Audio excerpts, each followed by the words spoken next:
Okay, cool. How y'all doing today? Good. This is one Codebase, a bunch of tools, and 100+ websites. I'm Albert Hughes, product owner at Stanford University. You can find me on my website, ahughes.biz. Excited to be at mid-camp, and I appreciate everybody who's here. I don't have a clicker, so I might be walking back and forth to this computer to switch, but we'll go. So I want to start off with, see who's here. Do we have anybody from Chicago in the room? Okay, we got some Chicago in the building. Good stuff. Okay, cool. Other states in the U.S.? Raise your hand if you're from another state in the U.S. Okay, cool. And then I'm looking for any international. Anybody that traveled international? Canada? Both? Okay, cool. So we got a little bit of the world in here, so I'm glad we can all get together. I want to talk about how I got here. I'm actually from Houston, Texas. I flew here on a plane, but my journey started with AOL. So AOL 2.0, I learned about the internet, really fell in love with connecting with people online. And then I pivoted and found out about HTML, web hosting, domain names. This was, I don't know if anybody's familiar, anybody familiar with Macromedia Dreamweaver? Yes. Okay. We got some long-time web people in the building. So that's where I started. And then so when I used to make HTML pages, and one day someone told me they have a thing called open source content management systems. I first heard about WordPress. It's cool. And then I came across Drupal and changed my life. I really love the idea of the community. I love the extensibility of just being able to create my own content models and things like that. So that started me off, and that led to one of the first web companies I worked in. It was a company called Shipple. They had a proprietary CMS called Tendency. While there, I was a project manager, used to celebrate when taking sites live. I was able to do a Drupal rap video. One time, our CEO invited both Matt Mullenweg and Dries to a conference on one stage. We got to meet them. It was really cool. And so very exciting. And it kind of started my career in the web. And then I had the ability to work, or I had the opportunity to work at different companies dealing with Drupal. And a lot of it, when I started thinking about Drupal and its capabilities to create platforms. So at UT, they started, it was right when D7 was coming out, they were moving more to a shared infrastructure, trying to get everybody in kind of, I think features was big back then, and that kind of have everybody on one system. At the Memphis Grizzlies, the NBA had what's called team sites, was one platform, shared code base, shared features for all 30 teams, where every team had content managers and people could add content, but like the code base and the features, that was all done at the NBA level. While working at Lullabot, I worked with two other companies that had these type of platforms. Indie Commerce is a platform for independent booksellers. So if anybody went to a small mom and pop bookstore in your town or in your city, likely they're part of American Booksellers Association, and they likely use Indie Commerce if they sell books online. Iowa.gov was another project. So one theme about this was these shared platforms. These were one code base, multi-sites, things of that nature that you typically will find at universities and in government. And that's how I came across this role at Stanford. It was a product owner, and we have a platform that we'll talk about today and get to more details. So that's there. And then what's happening today? Like I said, I want to take everybody behind the scenes and kind of give you some information about what we're doing. My goal here today is to share, inspire, and learn. So if you hear me talk about something or approach that we took and you think there's something better or you have some suggestions, I'm all ears and want to be informed as well. And I want to share what we're doing, and hopefully everybody here will learn something. So let's go. Today's agenda, we'll talk about the team I'm on, the tools we use. We'll get into our Drupal platform, get a little bit into some technical. I don't plan on getting too deep technical, but I will share a lot of information. We'll talk about the websites that we use, editors, and then open and have some time for questions and discussion. That's cool with everybody? Okay, cool. Sounds good. Are you gonna share your rap at the end? Maybe, I think so. Fun fact, it was released in 2011 for DrupalCon in Chicago. That's when that video was released. Okay, let's start about Stanford. Stanford is big. It actually is very big. There are 7 different schools at Stanford. All 7 schools kind of operate on their own, and then Stanford as a university has a centralized IT. Some of these other platforms, Graduate School of Business has their own web department, own platform. Stanford University has a platform called Stanford Sites where different people can get websites. The Doer School of Sustainability has their own platform. Medicine, engineering, even the Graduate School of Education, but I landed at the School of Humanities and Sciences, and it's the core undergraduate department at Stanford. I think it's 7,000 undergraduates and like 9,000 graduate students. So a lot of students, like 45 departments, programs, labs, 600 plus faculty, and we support the School of Humanities and Sciences, which has its own IT department. And I'm on the H&S IT Web Services team. So we are a team under the IT department. We support our websites. We're 100% remote, geographically distributed. We have people in different areas across the country.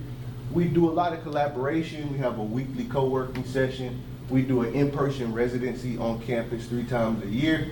And what we do is primarily like advise our departments and units on maybe getting on our platform, maybe it's getting on Stanford Sites platform, maybe they want to do something that we're like, that's out of our scope, but we do a lot of the first line of advising. If we get them onto our platform, we help build them. So Marion is our leader of the team, Associate Director of Web Services. I would say she does a lot of the advising or meeting with people. And then when you build sites, this is like a new site wants to get onto our platform. So what we'll do is like onboard them and kind of go through a project process. And then we support these sites once they get on the platform. And then influence, we will work with the campus and different IT initiatives around campus and then spread that to the H&S team as well as gather feedback and then send that back up to the Stanford Central IT. And so these are my teammates, Joey and Tori. Joey's kind of over testing. Tori does a lot with our design.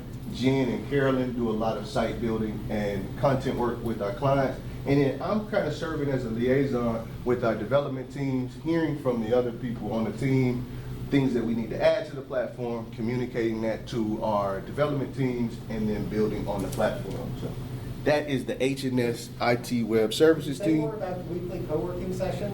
Okay, yeah, the weekly co-working session. I'll jump into it right here. So we meet once a week where it's time where our whole team gets together. Our primary tool of communication is Slack across our team. Zoom, we meet on Zoom for all our meetings. And then Asana is kind of our central brain where we collect all our tasks. We do a lot of our organization, a lot of our processes start there.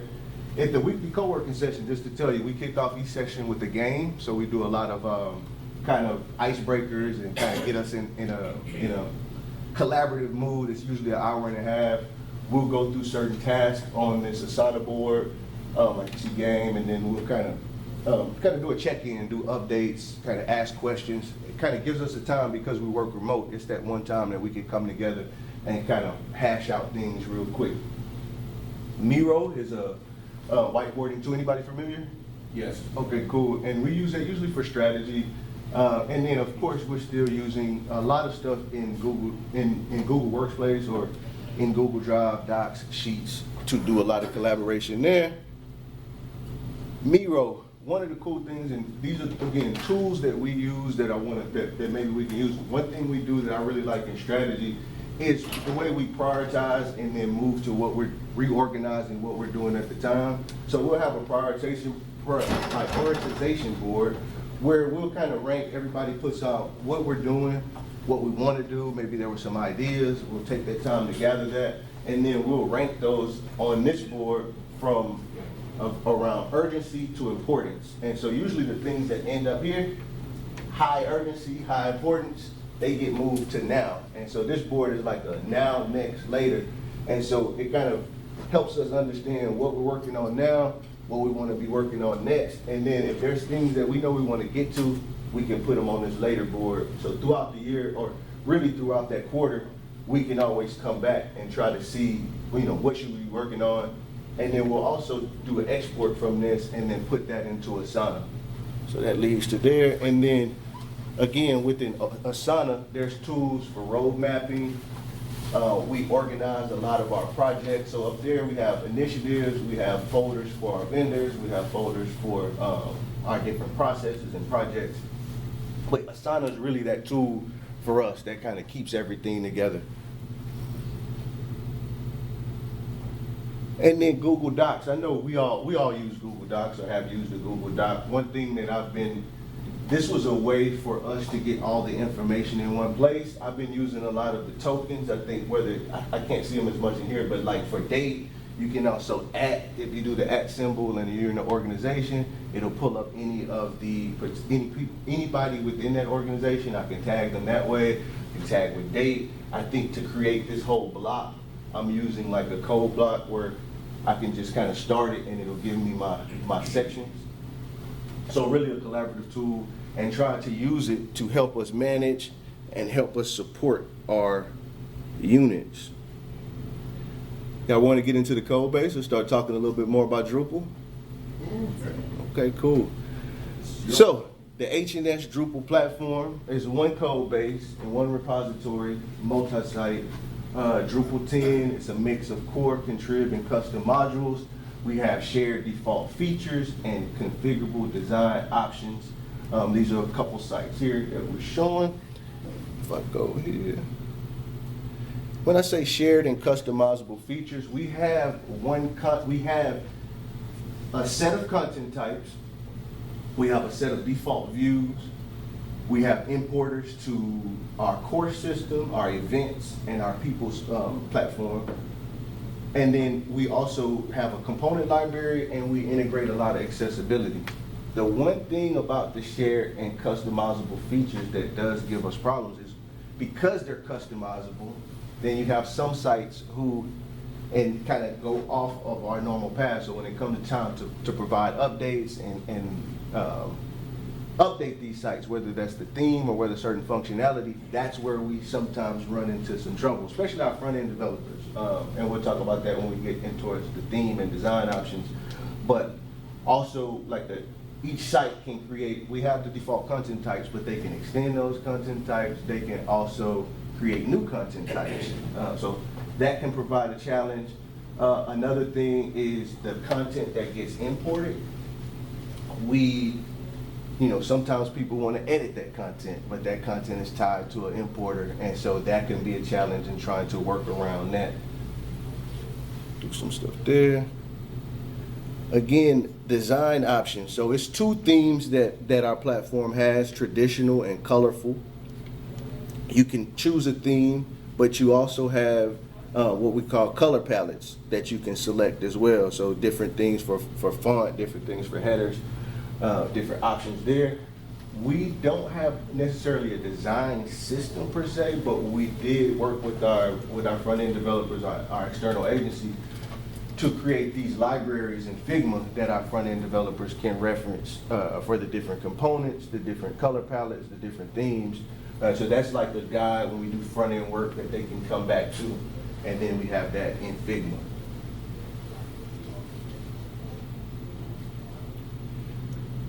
Some of the things that we have, or some of the things in the platform, is the editing experience. I think these are some of the initiatives we did over the last year. We have a content type called flexible page, which is like our core. If you want to create a landing page or you want to create a page with content, you use flexible page. And we have these components. We're utilizing paragraphs. We have two config modules that we're using, paragraph features and paragraphs editor enhancements, that allow us, I think features gives us the ability for these thumbnails that represent each one of our paragraph components. And then here to do paragraph previews, I think this is paragraphs editor enhancements. Previously, an editor could not see the component when they were editing the page. So if you added one of these components, it'll be on the page, but you won't see it until you save. Then you come back and look at it. So we wanted to save that step to see how some of those components render while they're editing the page. And then editorially, anybody using editorially in Drupal right now? Okay, very cool. So it is another contrib module. It does a few things.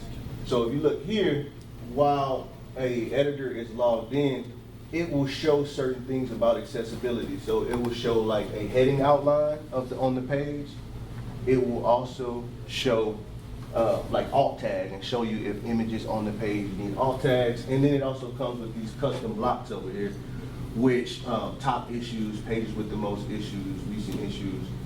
Very cool tool. Of course, accessibility is something that's really big in higher ed, especially at Stanford. And editorially has been a great tool for us to help editors fix their pages on the fly. I think editorially is from our friends at Princeton. Oh, awesome. Yeah, I think so. For sure. And then dashboard. I know the dashboard module, which I believe is part of Drupal CMS right now. We recently launched and you leveraged the dashboard module to create our own dashboard for our site editor. So upon login, previously they would just go to that user screen and just had their username, how long they've been logged in, and then they'd have to travel through the menu, find out certain information. The things we wanted to highlight on our dashboard was at the top we have a section for our announcements. So one thing, this is our V1, but those announcements are getting pulled in a custom block from a spreadsheet. So we have a Google Sheet. We have one of our site editors, Carolyn, one of our internal team members, Carolyn, that we saw earlier. We do some documentation in different places, but usually we'll send that out in the email or we'll put it in Slack. But now they log in, they can see the latest announcements at the top of the screen. You have a block for my latest edits. We pulled in one of those blocks from editorially. And then one of the things that really saves us time, will save us time with this dashboard is we have importers that, well, like I said, from people, courses, events. And the way the importers are built, it's very hard for a site editor to know what importers are running on my site, when did they run, why isn't this being pulled in, I edited this on the events page, but I don't see it. And so they typically submit a support ticket, we have to go find this information. So we pulled that into the dashboard as well, where you can see like, it's the course importers you have set up. These are the event importers you have set up. It's the last time that they were ran, so that they could save them time, and then as well as our team, because when we troubleshoot, there was a few steps and things that we have to do. But now we're finding ourselves when like there's questions, we can just log in, go look at the dashboard, and like the information is there. So we really, I think last week was when this rolled out to production, and so we're looking forward to see what kind of savings we can have there. But I really like the concept of the dashboard control module. And then just talk about a little bit about our workflow. So we have 2 dev teams, which is unique. Stanford Web Services is like a internal agency at Stanford, and we work with them, and they primarily like own the repository. They do a lot of our back-end work, a lot of DevOps work. And then we have an agency partner that does a lot of our front-end work. 2 things you see there. Stanford Web Services use a lot of tickets. They put their tickets primarily in Jira, and our agency partner puts them in ClickUp.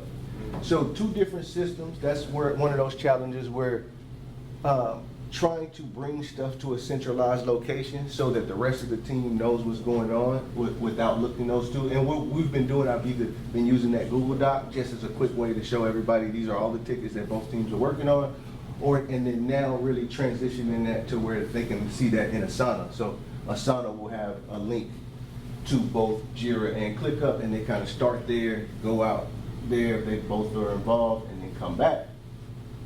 Everything's stored in GitHub. We have some automated tests with Codeception.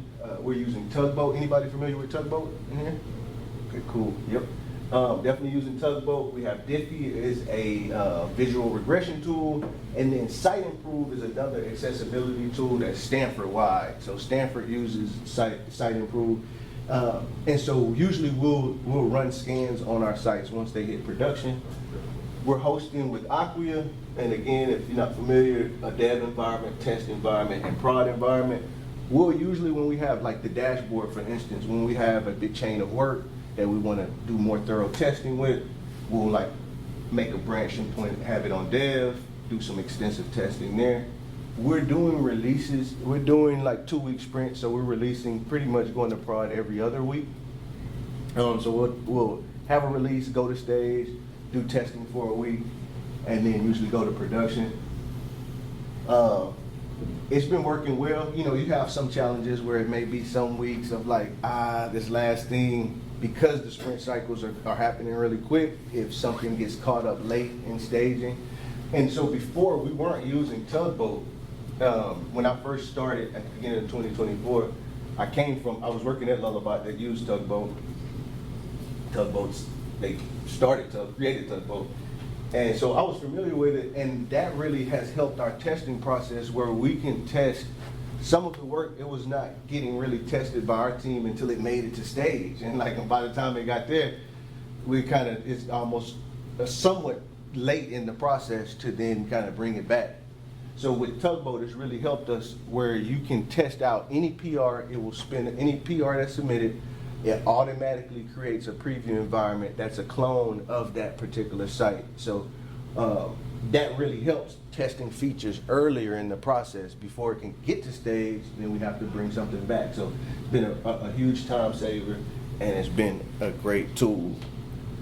Looking at Tugboat, one thing we did, I think by default, because we have a multi-site and we have many sites, I think at first we only had set up 2 sites, like our test sites, HS Colorful and HS Traditional.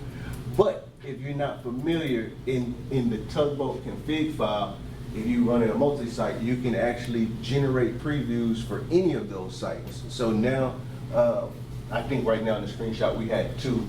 I think we normally have 3. You can have as many depending on your storage, but this has been really helpful because we were actually unable to even test something on a non-test site before it went to stage. So now having the ability to, okay, I want to test history, or I want to see what the West site looks like with this new feature that's been added, has been a great savings. And then this is another thing you can create in Tugboat, which for each PR, this is automatically generated as a comment where it shows, here's all the Tugboat links, here's the link to the Tugboat dashboard.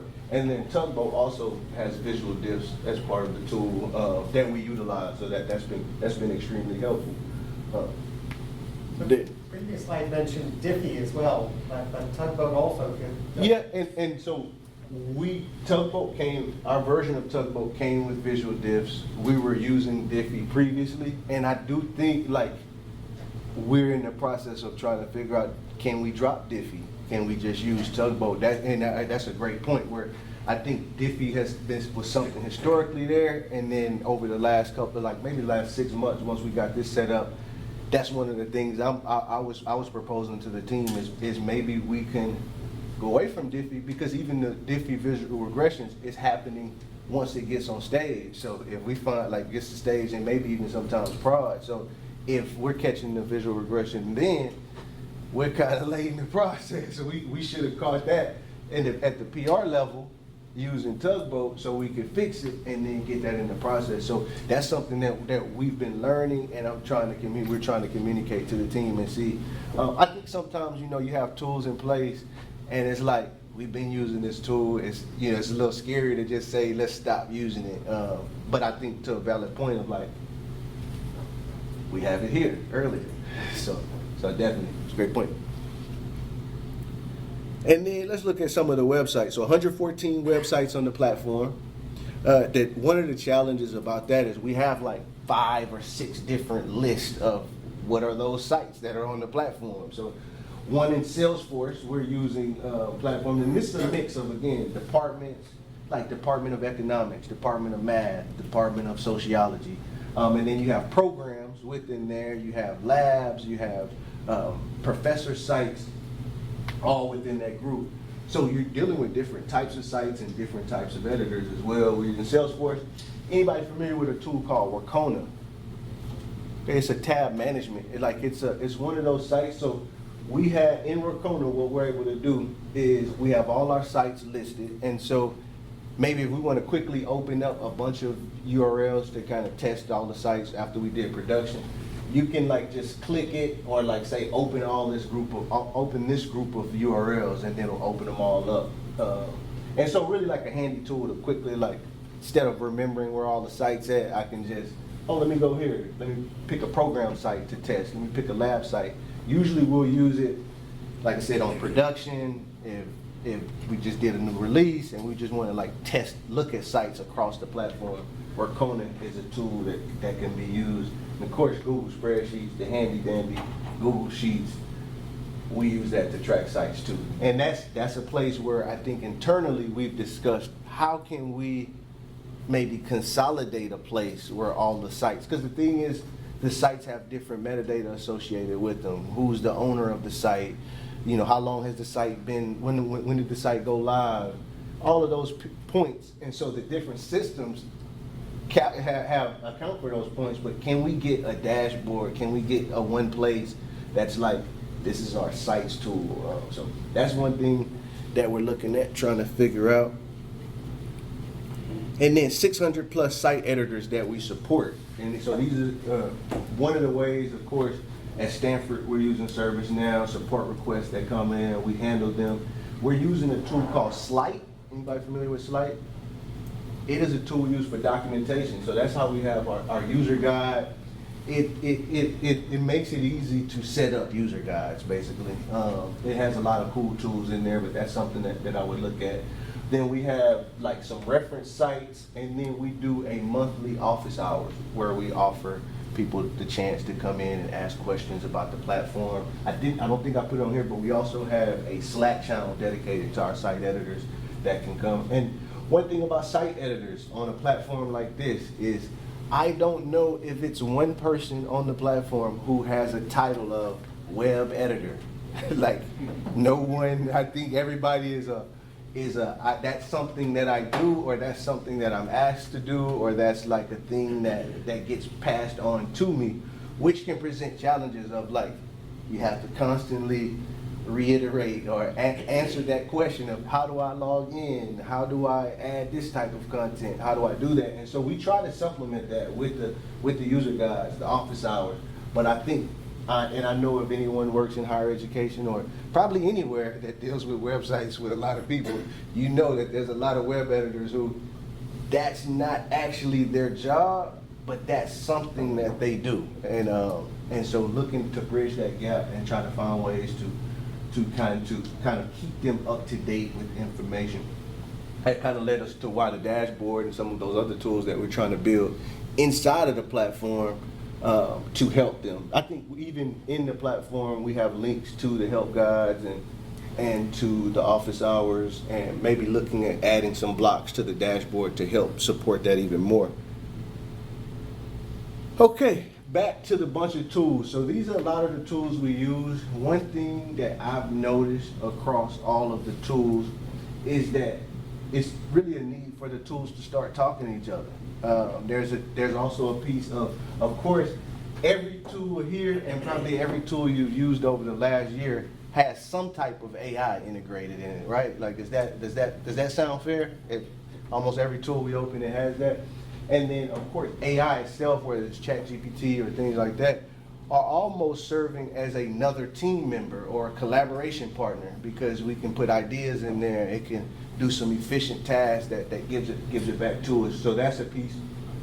And like, every one of these tools also has data points, and like, you want one place to surface all that information up to one place. That's been a thing where it's like, what's happening in Jira, what's happening in ClickUp, what happened here, how do we all put it together and show in one place, especially for decision makers, of like what's going on and when.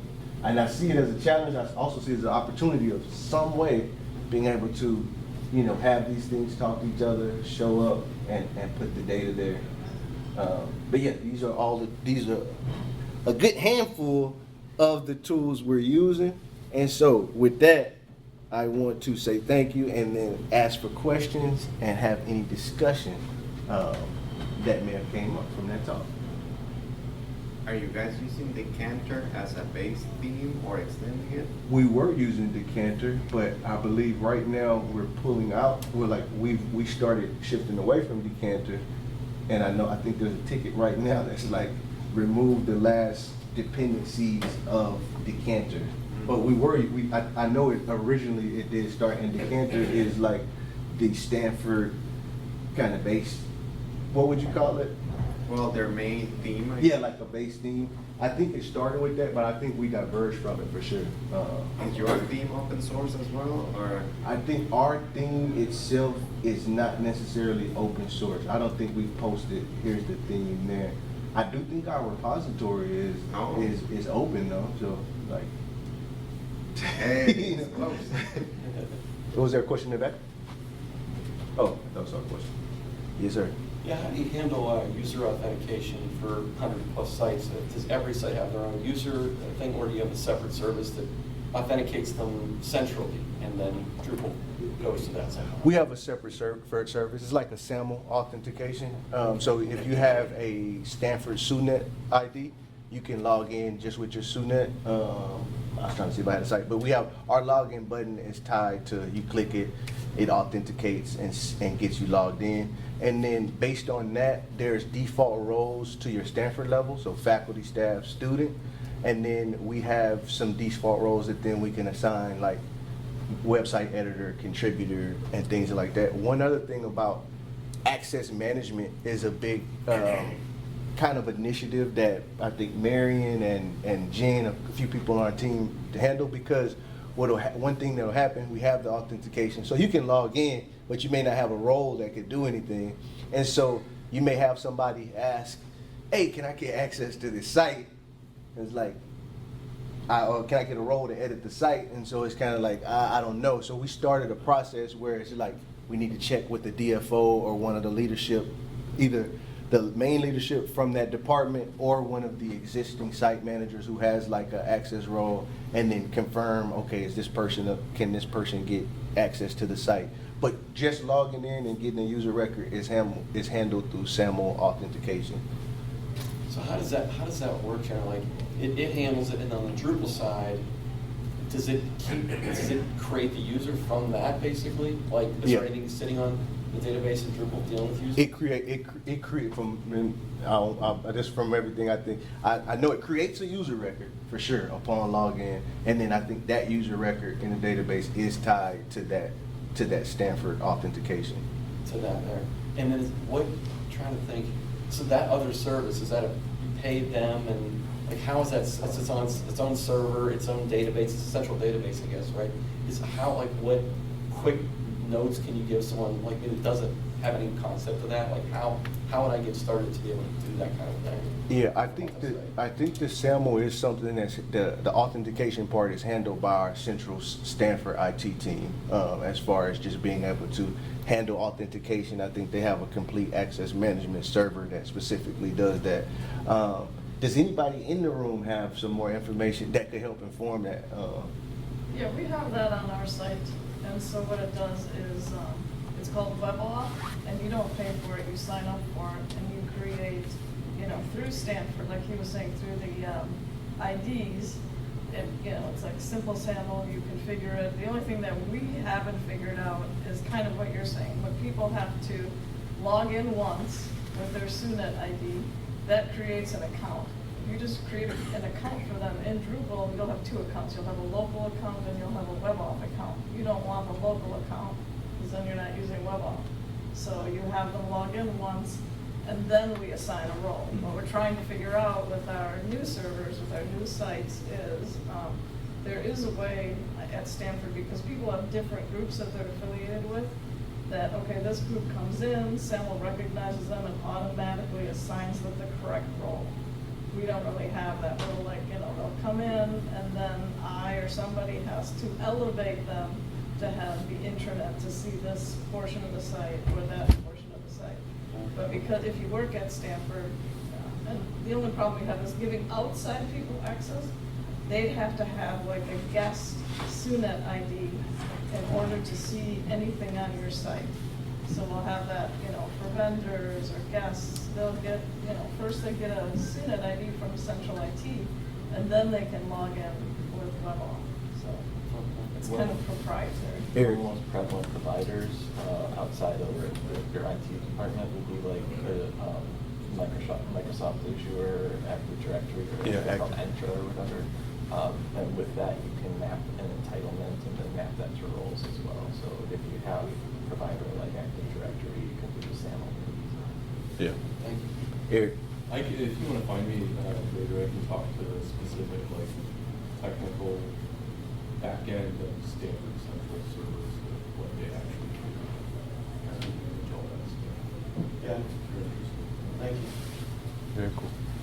Yes, sir, Pop. I got one quick question. So I was just curious about the, like, since, because I feel like, well, when I was developing, a lot of times I would always hear like people be kind of anti-multi-site. Mhm. So I was just kind of wondering like what would you that, because it seems like clearly this is like, what you're very available for. What would be like usually like the biggest pain point that you would usually find when it comes to like trying to get people to be more comfortable with it?